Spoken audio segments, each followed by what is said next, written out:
Joe in real life. I have a friend in town, my friend Lauren. Um, and she's just kind of taking a long weekend and hanging out and seeing family. And it's great having her around. It's wonderful to, have people you care for and are close to that you don't get to see all the time around and available. But I'm also running into these kind of feelings and sense of inadequacy that I've been struggling with since I got sober again now 9 months ago. And it's par for the course. But like my family relations, my new job, my son's birthday's coming up, and the fact is I'm not a bartender anymore. So resources of time and money just aren't available like they were then. And struggling with that. I don't get to spend as much time with her. I'm not going to get to celebrate my son quite the way I would like in the manner I'm used to. And that's hitting me pretty hard. And none of these people in my life care, you know? That's not the aspect of our relationship that they value. Um, but it still hits me. It still hits me in my guts, you know? And we were talking about the ebb and flow of dark days. And this is its own current and tide that ebbs and flows too. I have to work through it. And I'm not doing an especially good job of working through it. you know, I'm still hung up on expectations that I invented and am now prostrating myself on with nobody's help. And that sucks, It sucks to know that you're the architect of your own disquiet, and that even on realizing that there's no catharsis. Like it doesn't afford any relief at all. So that's where my head's at this morning. uh, which makes it sound like I'm having a miserable time, which I'm not. It's just a little thing kicking around in the head, causing me some minor discomfort. Today's my pull day, and I'm going to do it just like I did last week. I'm going to do some bent over rows on my little weird block. And I think last week I did a heavy triple, so I'm going to do a heavy double today, try to go a little heavier. And then I'm going to rep out again. I am impossibly sore. That's a reoccurring theme this last 8 days. I am impossibly sore from my ring push-ups. And I'm feeling good about that work, but I'm also seeing some interruption because my pull day, and like, how am I going to get these creaky old bones working? Now I am going to do the winning warm-up again, and I'm feeling pretty good about that. I'm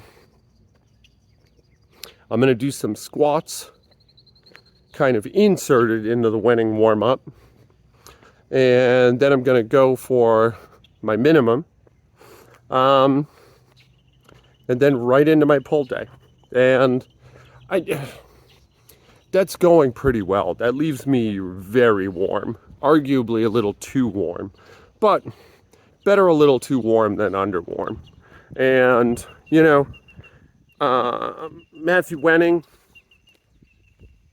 the world champion powerlifter, I don't love his content always on YouTube. Something about he has a very bro-y focus, and I'm just not in alignment with that. But that said, his instruction is top shelf. Like like the information just on its face is amazing. And maybe I'll tag Matthew below so you can see for yourself. But I'm a Bromley man. I think Alex is the best, but got to go with the winning warm-up, man. The winning warm-up is the shit. And if you don't know what that is, it's just to like 25 reps of basic movements that you'll be working that day. 3 or 4 movements for 4 sets of 25, done in an unbroken kind of superset. You go really, really light. I think I'm using something like 10% of my max. And you just get blood in the tissue that you're going to work that day. So today I'll do like dumbbell bench press, dumbbell bent over row, tricep push down with band. Couldn't remember the word band for a second.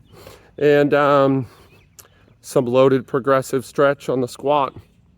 I won't do 25 reps of that. I'll just do one longer hold, active the whole time, somewhere in the ballpark of 60 seconds, you know? It's great. It's really good. I've been rambling. I don't even remember what I was talking about. Oh, insecurities. Yeah. So stay tuned. Huh?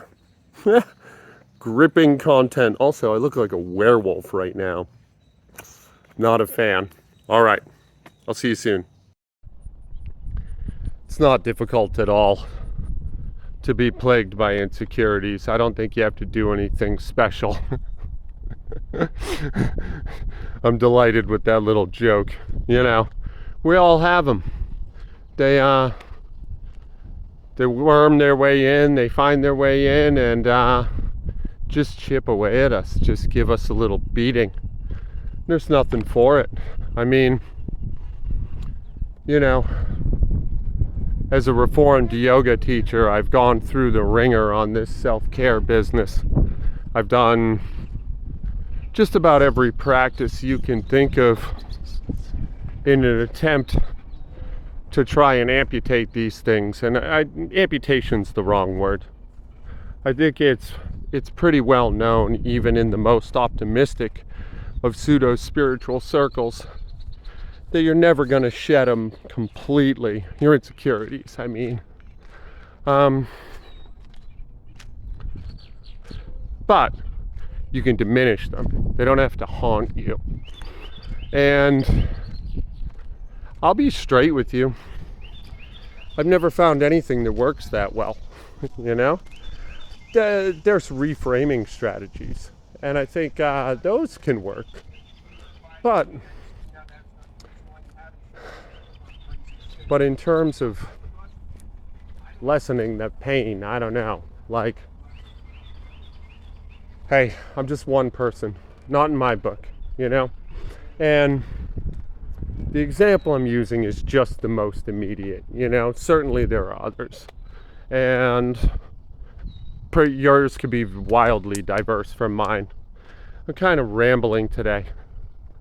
I just finished my workout and I'm a little tuckered out. I'm enjoying the reps. Here you're just seeing me do that bottom squat position, loaded progressive stretch. It's a little windy outside, so I apologize if this is screwing up the audio. And I did my pulls, I did my rows, I upped weight on everything a little bit. I'll show you a set of 2 at 165, which is not super heavy for me, but I'm trying to give myself some space to grow, you know? I'm trying not to get so hung up on the numbers, because that speaks to another insecurity, you know? I feel like as long as I'm tracking everything accurately, then I should expect prodigious improvement, you know? And that just, it doesn't work that way. Like, the body's not a linear mechanism. There are too many moving parts, and that's physicality, right? So when you get to in our internal landscape, the situation's even worse. Like, forget about there being a lot of moving parts. We can't even identify them all, you know? Like, psychology is a relatively young science, And with the exception of a couple of areas, things like CBT and whatnot, we really don't seem to be getting anywhere. You know, we're learning a lot, we're mapping the terrain, but as far as coming up with strategies to bushwhack and bivouac in it, doesn't seem that good, you know? Some of like our strategies, they're like proven to make things worse. You know, that's the early days of psychotherapy. Doing a little better now. Oh, am I finished? I can't be finished. No, yeah, here we are. We're into the rows.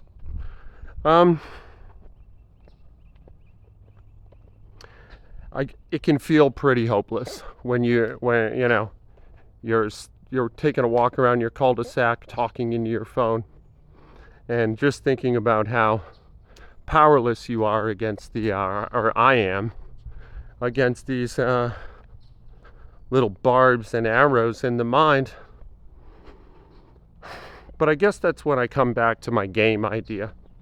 I'm playing a game, and one thing I know about games for certain is that they're supposed to be fun. They need to be challenging, and they need to be fun. And if I'm not having fun playing the game, well, then I need to move, right? I need to get into a different position.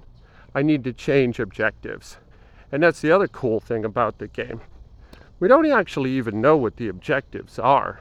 I mean, it does feel like these life forces of ours are moving towards something, some ascension moment. And we probably won't live to see it, if assuming that even is true. But it does feel that way. Yeah, so that was 165 for 2. I'm just about done here on the video, so I guess I'll do a little outro. I'm a little rambly today. My own thoughts and feelings are somewhat baffling to me. I had a good workout, I know that. I'm enjoying my new pattern, me and KK's new morning pattern. I'm happy that my friend's visiting. I'm happy to have some company. But I do feel a sort of emotional squirreliness, this kind of bubbling and rising through me. And I think that's just part of the human condition, right? I know I got to go to work today. I know I got to hit a meeting. And I'm resentful of both of those things. But also, they're necessary. They're part of what makes this life possible. Have you seen this thing? Seen one of those? It's like a tricycle, but backwards, and it's a car. It's pretty weird. I wouldn't want to be on the road in it.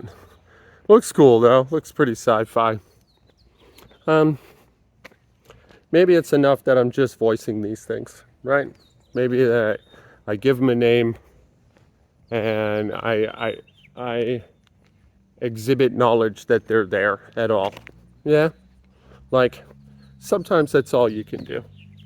And life is good anyway. I've been really happy despite this sort of bumbling cynicism that I have that Winnie the Pooh little dark rain cloud this morning. Yeah. What else? Perhaps that's it. This is Joe in real life. I love you guys. Be good to each other today. And I'm going to try hard to follow my own advice and do the same. I'll see you tomorrow.